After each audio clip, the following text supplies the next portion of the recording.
I would have confronted what's his name, Poplawski, who to me, when I look at him and his history, I think he was a SIU A&G setup. He comes in there where we didn't want the A&G.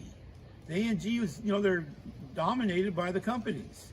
Of course, they're set up and organized by people like Harry Lumberg, who was friend days. You would agree that the president of the Marine Firemen's Union, Anthony Poplawski, made written statements against me. He went out, Anthony Poplawski made it known he did not want me to witness what he was saying. I have dealt with Anthony Poplawski. It had been alleged, I've never seen the paperwork, but I would say it's very substantial, that he came out of the SIU school. He was an SIU A&G man. And he went from there to being the Wilmington port agent, to being the vice president, and to being the president of the MFOW. And it got to be so bad, the new guy, I don't even think he had enough time to get a book. He definitely didn't know the law. He got a little bit upset when I told him. I said, well, we knew the union wasn't going to help everybody. I guess he didn't know. He thought they would. He was also the type of guy that when I talked about the American flag, well, as we know, when you go into a building like a courthouse, it has that gold trim around it, and that's not the American flag, it's the flag of commerce. I made a comment, and he looked at me and goes, well, it's not my flag. I felt like telling this little wimpy guy, well, what flag is your flag? Yeah, you're talking about the vice president of the union, the guy that maybe had a paper route in Honolulu before getting lucky and getting shoreside over at APL.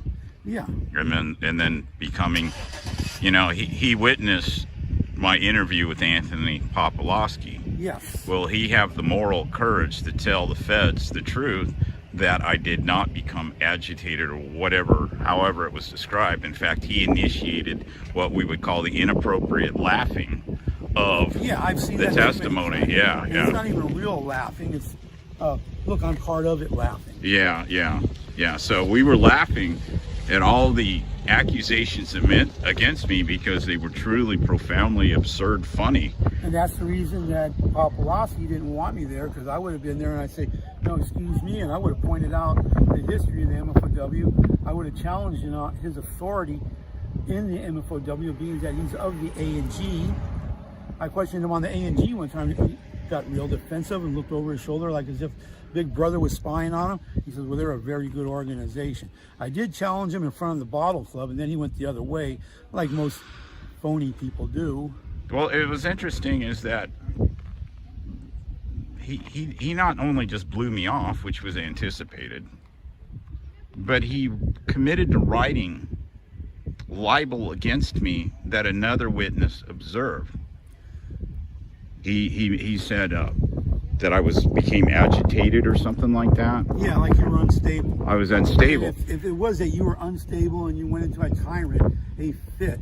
And what was... If you were a murderer, you could have said, I ate a host of... So rather than represented me, he represented a narrative.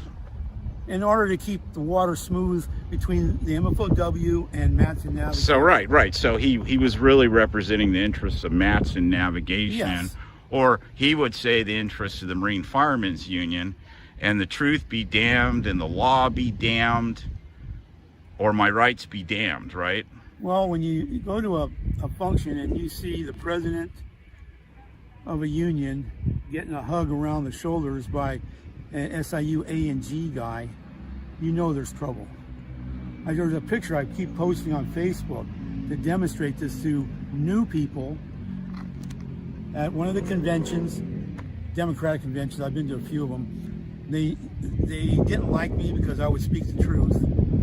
I didn't back up Nancy Pelosi. I had good reasons for not doing that. But a good union man, Bob Yawada, he was there too, and Whitey Disley was there, another MFW guy. And he got mad because where we sat, they had a big SIU banner instead of Marine Firemen, Sailors Union of the Pacific. So he made his own. So I was there with the old militant type people of the Marine Firemen, and we were letting them know, hey, we're not SIU. We're not a government-controlled union.